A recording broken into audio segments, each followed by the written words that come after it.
Thank you, friend. Shabbat Shalom. Congratulations go out to Joanna in Walls. What a beautiful wedding that was, kids, and the shouts of Mazel Tov truly was joy to my ears. It's so nice when we hear shouts of joy instead of shouts of horror or pain. And Bob, you'll be hearing those sweet sounds in 2 weeks. And what does Mazel Tov mean? Well, if you ask most people, they'll tell you it means congratulations, or more specifically, good luck. And good luck goes out to Gabe. Good luck with completing your studies. You've worked far too hard to be stopped now or to be thrown off course. Your soul and spirit are waiting for you. Often our nefesh, our essence, knows more about our purpose and role and genetic makeup than we do. And it waits for us to catch up spiritually to who and to what we are. And I have to say how sorry we are, Larry, for your great loss. Carol was a gentle spirit who loved life and all it had to offer. Zichrona livracha. May her memory be blessed. Alecha hashalom. May she rest in peace. You two walk through life's tender avenues together. And when our life partner is gone and our soul burns a little dimmer, we work to hold on to the memories and spirit which are intertwined within our own auras.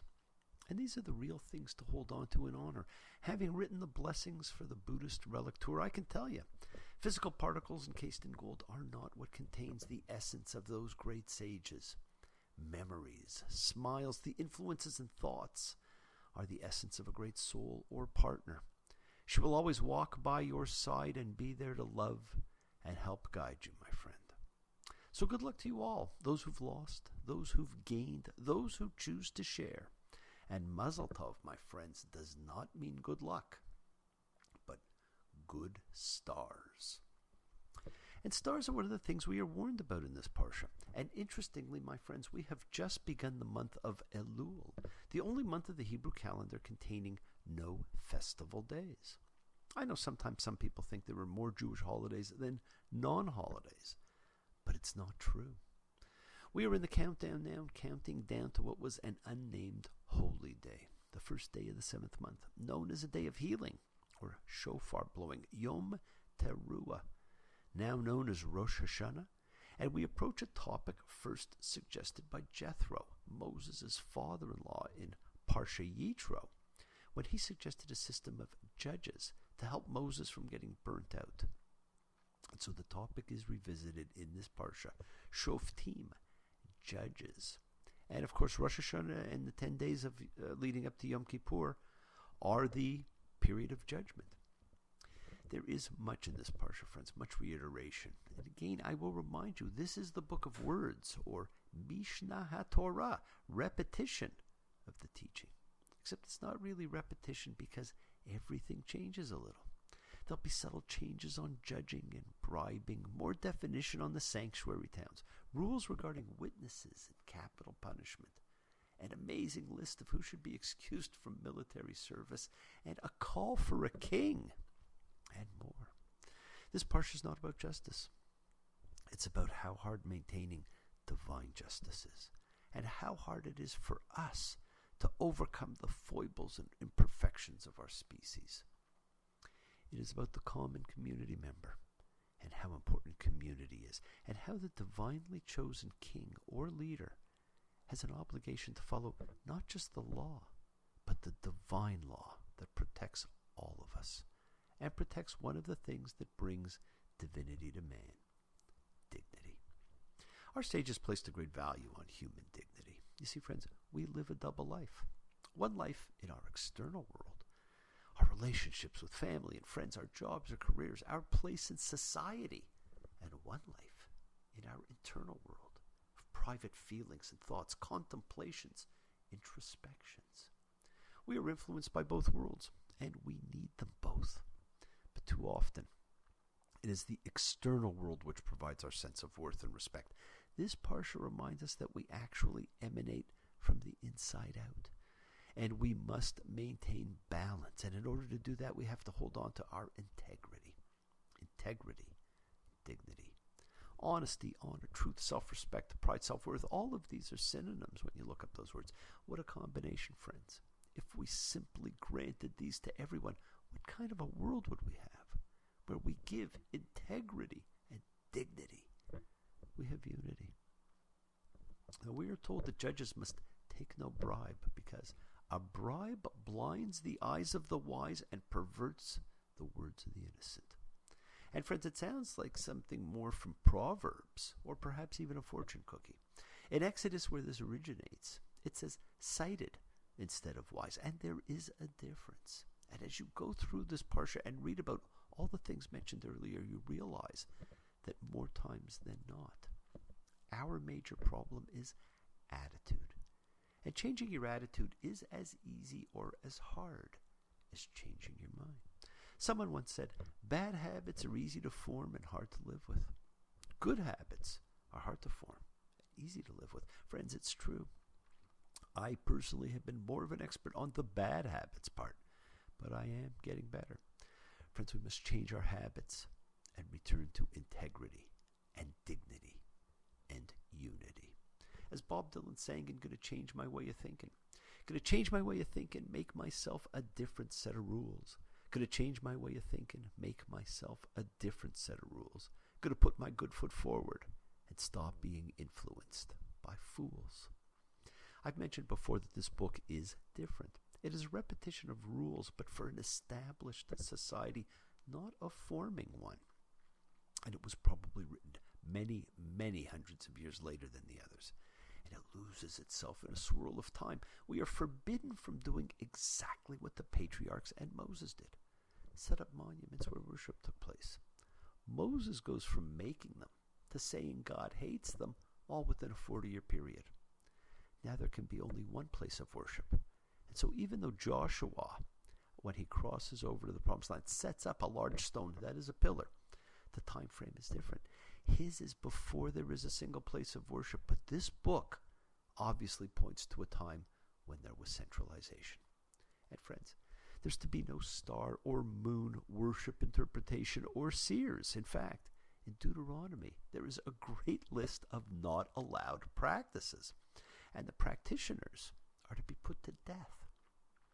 But we still wish people good stars every day. But to maintain the sense of community, something that we have distanced ourselves from, all the laws calling for death require a very interesting characteristic. We know there must be a minimum of 2 witnesses, but more importantly, the execution was a community affair, and the witnesses had to strike first, and all the people of the community next. Community justice. Capital crimes were crimes against the community, and accordingly the whole community took part, and this stipulation compelled witnesses to be very cautious about their testimony.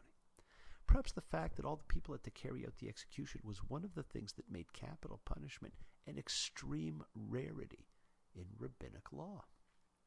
And Moses tells the people that when they come to the promised land, they will call for a king. Friends, monarchy now becomes a Mosaic prediction, even though there was no king until Saul hundreds of years later. This too helps to align a central sanctuary to a central monarchy, and we are told that God will choose the king. And we saw that that happened with the prophets.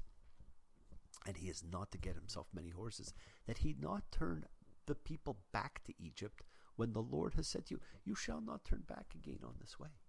And let him not get himself many wives, and let him not get too much silver and gold. And when he sits on his throne of kingship, he shall write for himself a copy of this teaching. Friends, he must write a copy of Mishnah HaTorah, the other name for Deuteronomy. Friends, the king is to keep himself from being blinded by wealth. Well, don't know which one is worse, doing your own thing or just being cool. Well, I don't know which one is worse, doing your own thing or just being cool. You remember only about the brass ring. You forget all about the golden rule.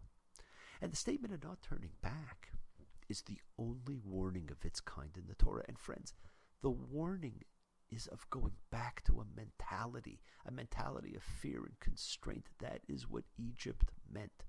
It is a warning about attitude and about not making that belief home. I don't know what I'm searching for. I never have opened the door. Tomorrow might find me at last turning my back on the past. But time will tell of stars that fell 1,000,000 years ago. Memories can never take you back. Home sweet home. You can never go home anymore. Booty Blues. Moses tells us there'll be another prophet, even though the Tanakh ends telling us there would never be another prophet like him. And he gives some pretty interesting ways of how you know if the prophet is a false prophet or not. And there were plenty of false prophets during this time. And it's all based on the truth of what the prophet says. And it's often hard to tell at the time because it hasn't come to be. And of course, if you don't like what you hear, you just shout out, "That's a lie." Why do you lie? And the wording that's used here is fantastic. It is the thing does not happen and does not come about. The thing. Friends, the word for the thing here is also the word for the word. The var refers to both. It is speech and the referent of the speech. Thoughts are things. Words have power. And so, friends, there is no such thing biblically as just a thought.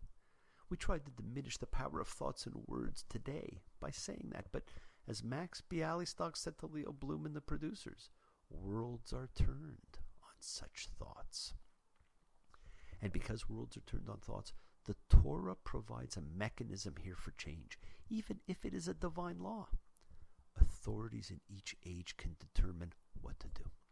It is so unique for an ancient law. And friends, this is something that has always been done in Judaism.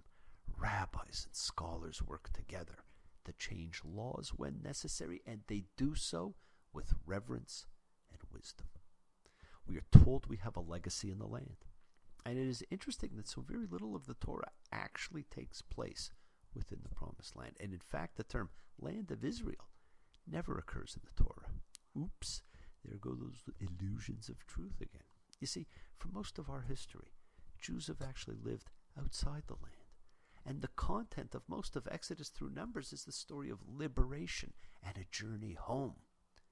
And so this book relates to the experience of Jews everywhere and automatically appeals to the entire post-biblical world. You see, for most of the last 2 millennia, Jews have lived outside the Promised Land and been good citizens of whatever country they settled in, while all the time having affection and longing for the land of Israel, a consciousness of their origin and their desire to contribute to it and seek its well-being. What is sure, friends, is that as before, significant changes take place in Deuteronomy from what took place before. Whereas Numbers was concerned and stressed the idea that innocent bloodshed pollutes the land, here the emphasis is on the social aspect, where innocent blood is not to be shed in the midst of your land. We are told this while the soldiers are told that they are to kill all the men, and you shall let no breathing creature live. Wow, what a statement. And thankfully I know of no instance in the Torah or in history when this was ever done by our people. We must never forget. The Bible began with the creation of the world. It did not begin with the creation of Adam and Eve or of the story of Abraham. It began with the world because it was concerned with the well-being of the whole earth and everyone and everything in it. You can mislead a man, you can take a hold of his heart with your eyes. You can mislead a man, you can take a hold of his heart with your eyes. But there's only one authority, and that's the authority on high. Be well, be happy. Blessings to you all. Great Labor Day to everyone. Summer is over. Give me love, give me love, give me peace on earth, give me light, give me life. Keep me free from birth, give me hope. Help me cope with this heavy load, trying to touch and reach you with heart and soul. Bless you all. Have a fantastic week. Shabbat Shalom.